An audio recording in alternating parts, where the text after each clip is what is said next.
To President Malott and to fellow faculty members, to members of the board who are here, and to all who have assembled, students, staff, not just here, but also those who have joined us online. The God of grace and peace be with you. It is good to be here. The text has already been read, but I want to read just a little bit more to draw our attention to particular passages. I'm going back to Genesis 12,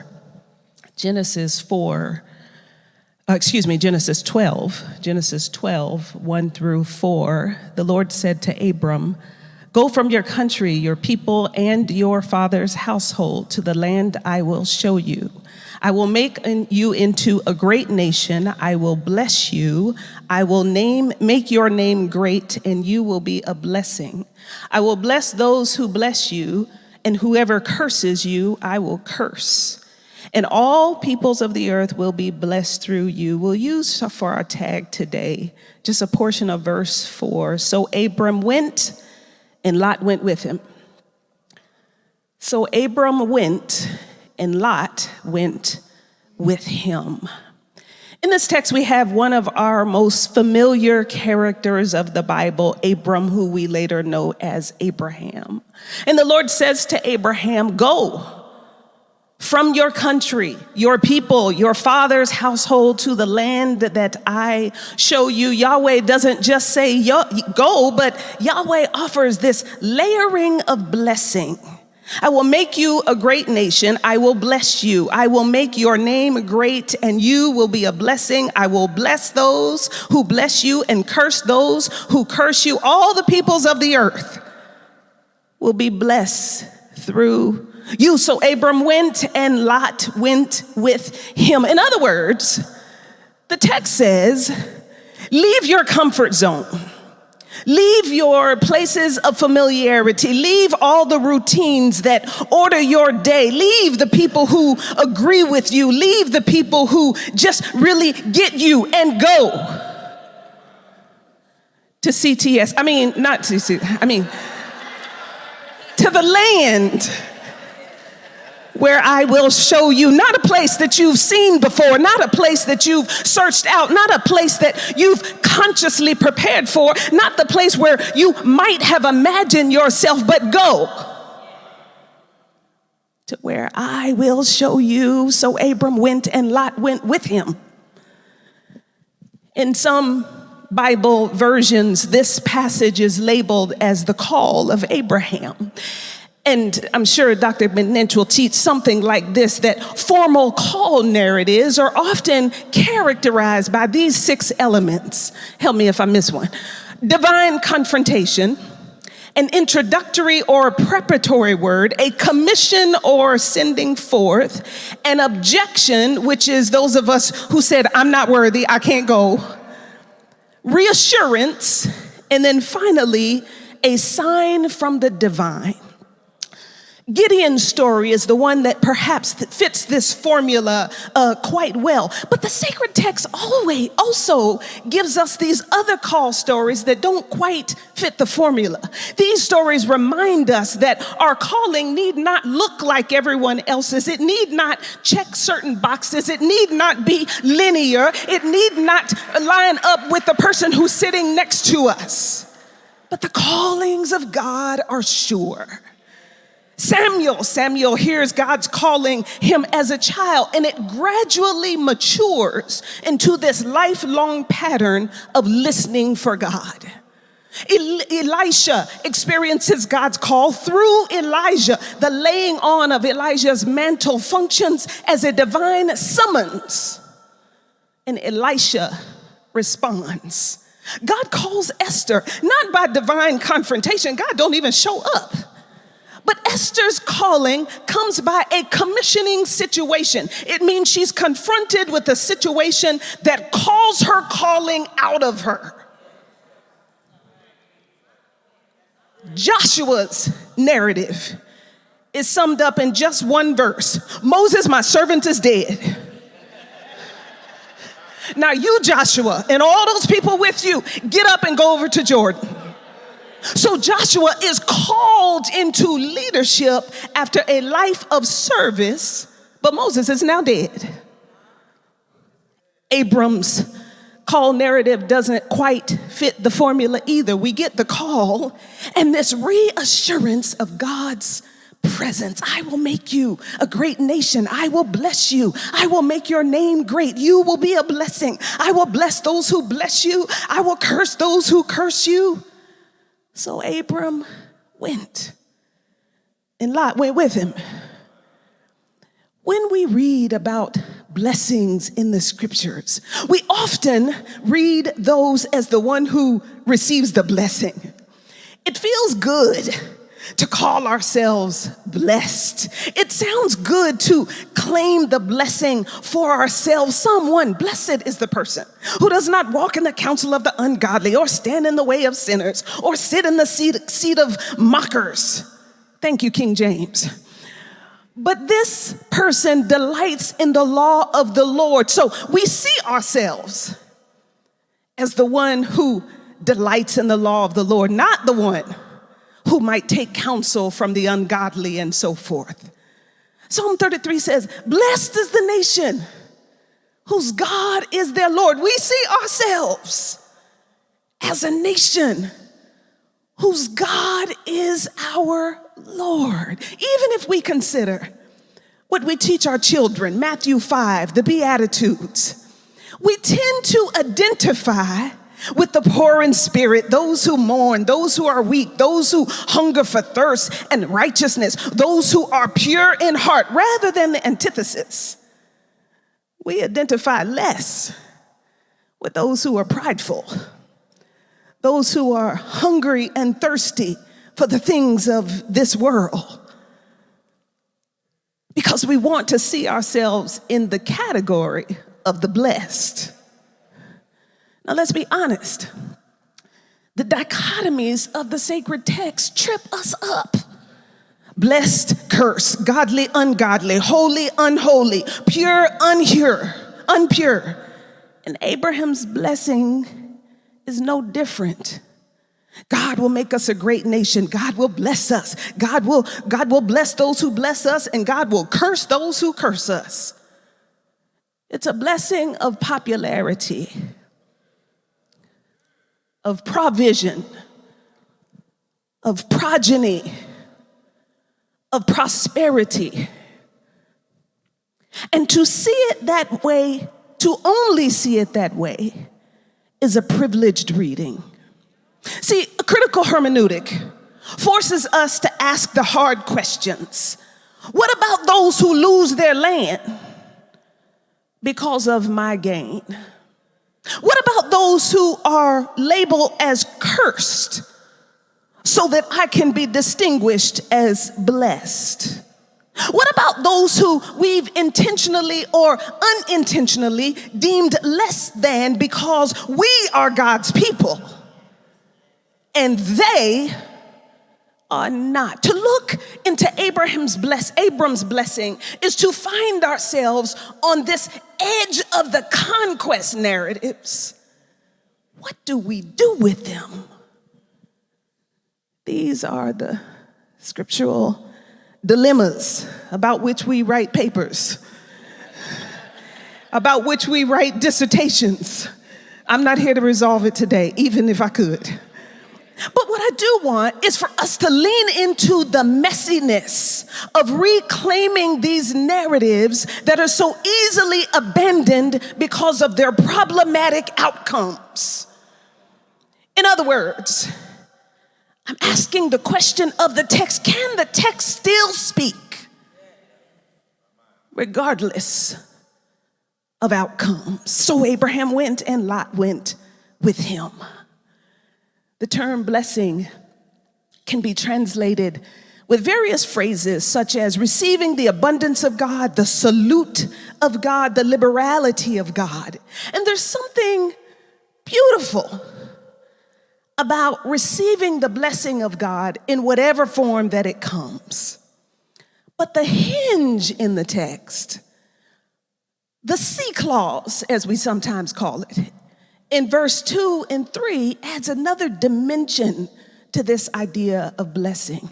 It says, you will be a blessing. Verse 3, others will be blessed through you. So on one level, we hear the action of the verb be. But what if we also hear an ontological affirmation that your being to others is God's expression of abundance? What if the manifestation of our blessing, our receiving of abundance, our salute, our liberality of God is that we must be the abundance of God, the liberality of God to others? When others curse you, the text says, one translator says it like this: make light of you or are trifling towards you. That's a word my mother used to use. When others afflict you, the text says God will return that to them, but you will be the abundance of God, the salute of God, the liberality of God, because that's what it looks like to be a blessing. Humankind receives the abundance of God through God's people. So what I'm suggesting to you today is that the beauty of receiving blessing is coupled with the burden of being a blessing. The beauty of receiving a blessing is coupled with the burden of being a blessing.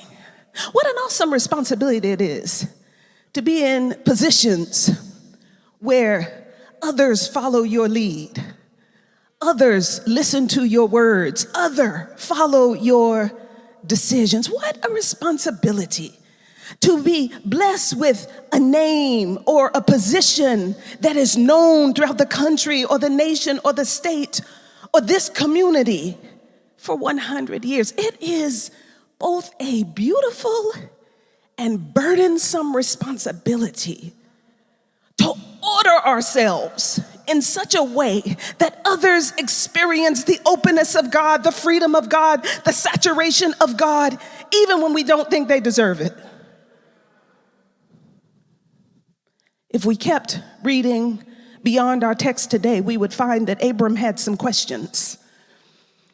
He's concerned about not having children, and he even asked God, how will I know you're going to give me the land? In other words, how do I know, God, that you're going to do what you say you're going to do? The Bible tells us that Abram believed the Lord, and it was credited as righteousness. So Abram went, not knowing, and Lot went with him. Now, when I read this text, this level of obedience is both admirable and terrifying. But if we look back through Abram's lineage, this is not the first time that someone in Abram's family has been asked to do the unimaginable. Someone 10 generations back had faith to see what was invisible and to believe the incredible. We are introduced to Abram with the genealogy of Noah. We don't have a whole lot of information of what happens in the 8 generations between, but it seems to me that when we look at from Noah to Abram, maybe, just maybe, there's something in there that tells us why Abram went and Lot went with him. In my sanctified imagination, I can see Shem telling Arphaxad about his grandfather, Noah. You know, Noah was a righteous man. I see Arphaxad telling Shelah, and Shelah telling Eber, and Eber telling Peleg. So now it's in the 5th generation of telling this same story. So you know by then it's gotten really good. So Peleg tells Ru. Noah had 3 sons, Shem, Ham, and Japheth. Ru tells Shurug, and Shurug tells Nahor. Nahor says, God said to Noah, make yourself an ark. Make it of cypress wood. Put some rooms in it. Coat it with pitch on the outside. And Nahor, Abram's grandfather, tells Terah, Abram's father, and Terah tells Abraham. Noah did everything just as God commanded him. We know how family stories have a way of taking on a life of their own. Even if it's legend or if it's myth or if it's partial truth, the stories kind of take on this cultural and communal reality that shapes us and inspires us. With each generation, we get bits and pieces of the story depending on who's telling the story. Depends on what they remember, what they've forgotten, what they've chosen to tell, and what they've chosen to not tell. Recently, my sister were visiting, and my mom begins telling stories about our relatives. She talks about her mother and her grandmother, her great-grandmother. She traces the lineage of her aunts and uncles and first and second, third cousins, some family by blood, some family by marriage, some family by adoption, some family because it was just the right thing to do and nobody asked any questions. She told us stories about Uncle Fate and Aunt Sweetie and Aunt Daisy and Aunt Chris and my great-grandmother, whom we call Big Mama. These are the same stories that I tell my son because he's got to know that he's got some roots. He's got to know that he comes from a people who know how to survive and thrive. He's got to know about a great-grandfather and a grandfather and a father who served this country with honorable service. He's got to know about a great-grandmother with a third-grade education who could barely read and write, but the entrepreneur in her started a home business and purchased land and purchased a home without no education. They understood the power of storytelling.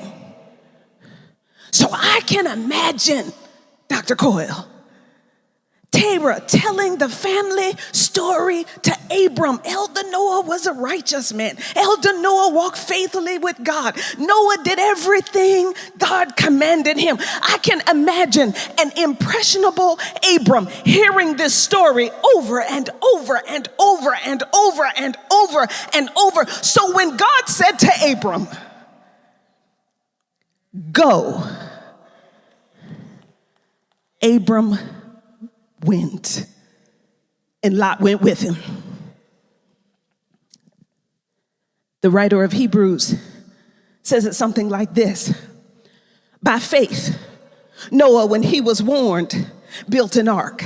By faith, Abram, when called to go, obeyed and went, not knowing where he was going. By faith, Sarah conceived and bore children because she considered God faithful. The historian in Hebrews just sums it up like this: I don't have time to talk about Gideon and Barak and Samson and Jephthah and David and Samuel. I don't have time to talk about those who through faith conquered kingdoms and administered justice and shut the mouths of lions and quenched the fury of flames and escaped the edge of the sword. I don't have time to talk about those who turned weakness into strength, who fought battles and outsmarted armies, those who were mocked and those who were flogged and those who were chained and those who were in prison. I don't have time to tell you about those who were persecuted and mistreated and left to die. The world was not worthy of them.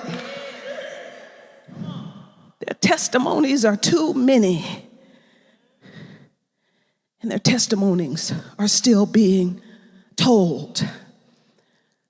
The Hebrews writer stops right here and says they were all commended for their faith, yet none of them received what had been promised, since God had planned something better for us.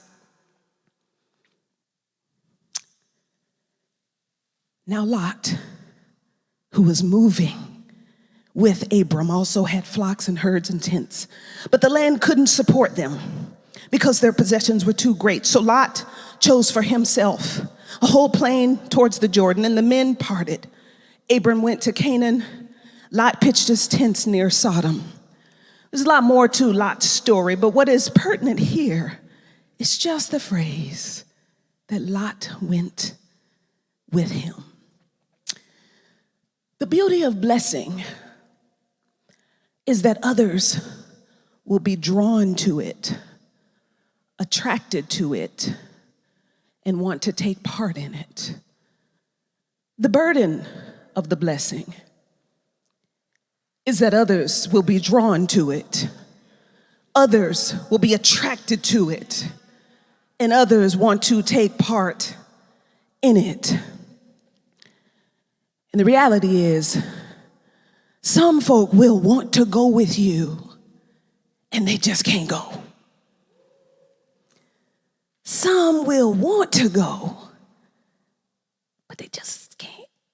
They're not ready. They're ready for the beauty of the blessing, but not the burden of the blessing, the burden that requires something of you. As I think about the 100th celebration as we kick off today, we celebrate the 100 years of those who have come in and out of CTS space.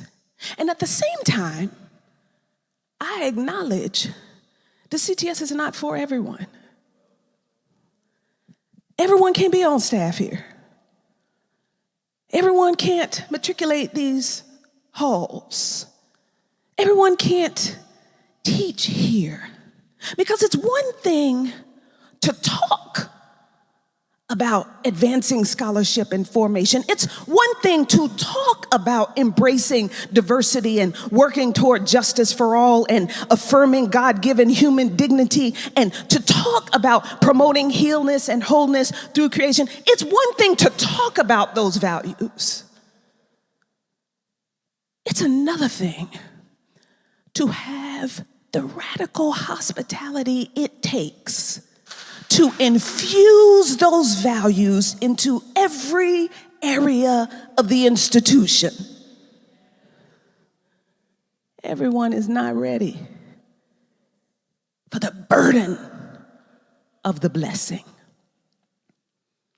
We aren't told a lot about Lot's faith, but when trouble came in Sodom, Lot stood for what was right. Except for the whole daughter thing. Y'all can look that up.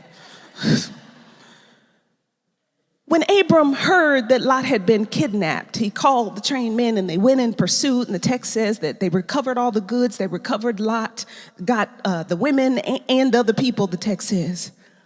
Now, certainly there is a level of familial obligation.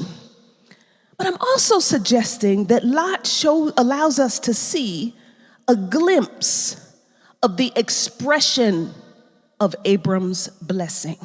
Even as Abram experiences the abundance of God, he is the abundance of God to Lot. So my point here is that the beauty of a blessing allows us to receive. The burden of a blessing requires something of us. Being a blessing involves giving of self. Being a blessing involves risk. Being a blessing, being people who embody the liberality of God, the abundance of God toward others, is an undertaking of faith. So perhaps this is where Peter's instruction is most helpful. You must make every effort to support your faith with excellence, and excellence with knowledge, and knowledge with self-control, and self-control with endurance, and endurance with godliness, and godliness with mutual affection, and mutual affection with love. For if these things are in you and increasing in you, they keep you from being ineffective and unfruitful. For mature faith is marinated in excellence, knowledge, self-control, endurance, godliness, mutual affection, and love. This is what it takes to be blessing, so that others are blessed through you. So Abram went, and Lot went with him. Who's going with you?